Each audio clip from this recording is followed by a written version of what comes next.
Sejam muito bem-vindos, meus caros, e vocês devem-se todos lembrar da demonização que foi feita nas televisões portuguesas de J.D. Vance, o homem que foi escolhido para vice-presidente de Donald Trump. O que é facto é que ninguém fez essa demonização do escolhido por Kamala Harris, tendo em conta que, alegadamente, e já não é a primeira vez, alegadamente o homem mentiu sobre as suas qualificações militares e experiência de combate. É verdade. Temos mesmo que ver, porque existe aqui a possibilidade do senhor ter andado a mentir sobre as suas verdadeiras qualificações. No entanto, estamos preocupados com os comentários do J.D. Vance sobre senhoras com imensos gatos que não se casaram nem tiveram filhos. Eu até compreendo que os comentários de J.D. Vance possam não agradar, possam até não ser o mais agradáveis do mundo, até compreendo isso, mas quer dizer, o homem pelo menos é uma pessoa muito capaz, que saiu do nada, que construiu a sua vida, a sua carreira militar, a sua vida intelectual. É um homem muito interessante, sem dúvida nenhuma. Foi uma grande escolha de Donald Trump, e vocês sabem que eu não sou o maior defensor de Donald Trump, mas fez uma grande escolha, tive que lhe tirar o chapéu nesse aspecto. Que, aliás, J.D. Vance, o próprio, que já foi um grande crítico de Donald Trump, se vocês virem artigos do J.D. Vance em 2016-17, vão ver grandes críticas a Donald Trump. No entanto, vamos então ver aqui o que é que mentiras é que o vice-presidente de Kamala Harris já terá dito e ainda não foi eleito. É verdade. Vamos então ver aqui esta notícia, em que é dito: candidato democrata a vice-presidente é acusado de deturpar patente militar e experiência de combate. E não é a primeira vez, é verdade. O Partido Democrata dos Estados Unidos da América mal tinham anunciado o nome do vice-presidente de Kamala Harris quando sérias questões sobre as suas credenciais surgiram. Tim Walz, apresentado no site da campanha como filho de um veterano do Exército e sargento-mor reformado da Guarda Nacional do Exército, foi criticado quando veio à tona que ele na realidade nunca teve essa patente. Desde então a campanha reformulou essa secção da biografia do candidato a vice-presidente, dizendo no seu site que ele serviu na patente de sargento-mor de comando. Em entrevistas, Walz descreveu-se como um sargento-mor reformado. O que há em título? Bem, bastante. Falsificar credenciais militares é, além de potencialmente violar a lei federal, uma das coisas mais politicamente prejudiciais que um candidato a um cargo pode fazer nos Estados Unidos. E não é a primeira vez que o Walz é desafiado neste ponto. Já em 2009, quando Walz era congressista dos Estados Unidos da América, um veterano confrontou a sua equipa com uma acusação de valor roubado. Quando Walz concorreu a um governo em 2018, dois guardas reformados escreveram uma carta publicada no West Central Tribune. Tim Walz tem exagerado e omitido seletivamente factos e circunstâncias da sua carreira militar durante anos. Na sua campanha de 2018, Walz apresentou-se como Comandante-Sargento-Major Walz, um título ainda visível no site governamental no momento em que este artigo foi escrito.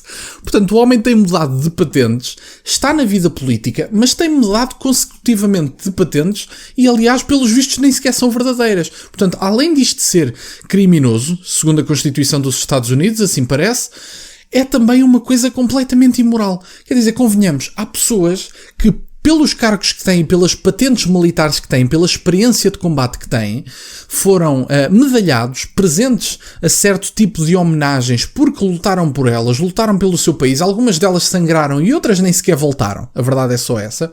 Temos este artista, que é o escolhido para vice-presidente de Kamala Harris, que anda a mentir sobre as suas qualificações e que desde 2009 que anda a alterar aquilo que ele foi verdadeiramente e sua experiência militar. Além de alegadamente ser ilegal, é completamente imoral e triste, porque é um desrespeito enorme para pessoas que têm verdadeiramente essa patente. A Carta dos Guardas Reformados afirma que Walz se alistou na Guarda Nacional do Exército em 2001.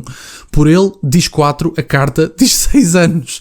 Em setembro de 2004, ele foi condicionalmente promovido a sargento-mor de comando. Se as condições não forem cumpridas, explica a Carta, a promoção é nula e sem efeito, como se nunca tivesse acontecido. Walz renunciou à Guarda em maio de 2005, logo depois do seu batalhão receber a notícia de que seria enviado para o Iraque. Não tendo cumprido as condições para a promoção na patente, ele nunca teve o título, embora tenha servido nessa função por um tempo. Ou seja, convenhamos, tendo em conta que ele se pirou na altura que o exército precisava dele, Walz não teve direito a essa patente de forma oficial. Ele teve-a de forma temporária. Ou seja, temos aqui um charlatão. Portanto, ele nem sobre si mesmo diz a verdade. A pergunta que eu faço a alguns americanos que possam estar desse lado, ou a alguns portugueses que vivam nos Estados Unidos da América é: o que é que vos levaria estaria a votar num homem que nem sobre si mesmo diz a verdade. Portanto, estamos a falar de um homem que está cheio de telhados de vidro. É um desinteresse total nestas coisas e, aliás, nem sequer estamos a falar de corrupção, estamos a falar de mentiras imorais sobre a sua própria pessoa. Eu acho sinceramente que é triste.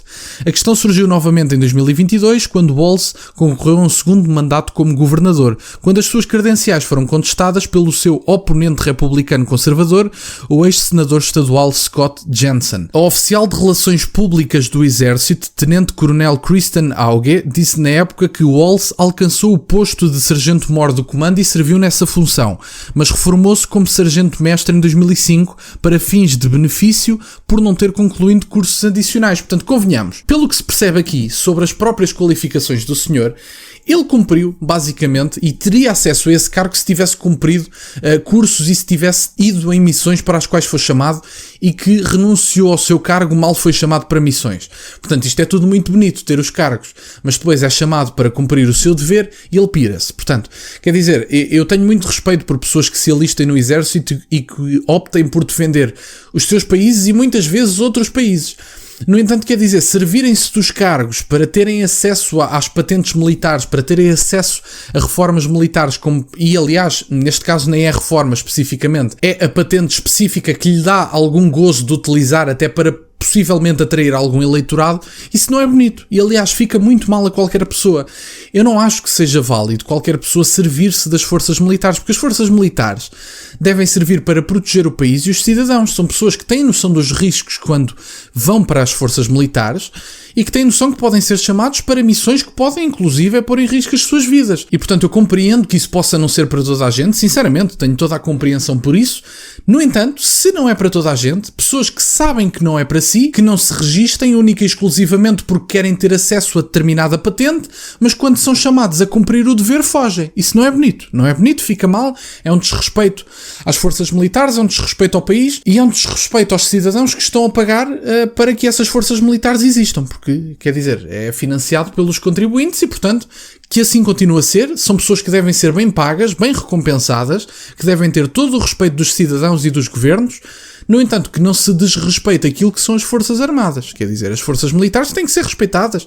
E convenhamos, não é bonito o que foi feito aqui, pelos vistos foi apanhado e vamos ver de que forma é que isso vai impactar a sua candidatura e a candidatura de Kamala Harris. Da minha parte era isto, meus caros, quero-vos agradecer por estarem desse lado. Este era o vídeo de hoje, portanto temos mais um charlatão de esquerda a concorrer à vice-presidência dos Estados Unidos da América, não é nada de novo e portanto espero que Donald Trump, em novembro, Donald Trump e J.D. Vance deem uma grande lição a estes dois artistas nos Estados Unidos. Da minha parte era isto, peço-vos só que deixem o gosto neste vídeo, que subscrevam o canal, estamos a caminho dos 4.000 subscritores, meus caros, muito obrigado por estarem desse lado. Tem as minhas redes sociais e o MBA na descrição, para o caso de quererem fazer alguma doação, e nunca se esqueçam, meus caros, questionem tudo. Até à próxima.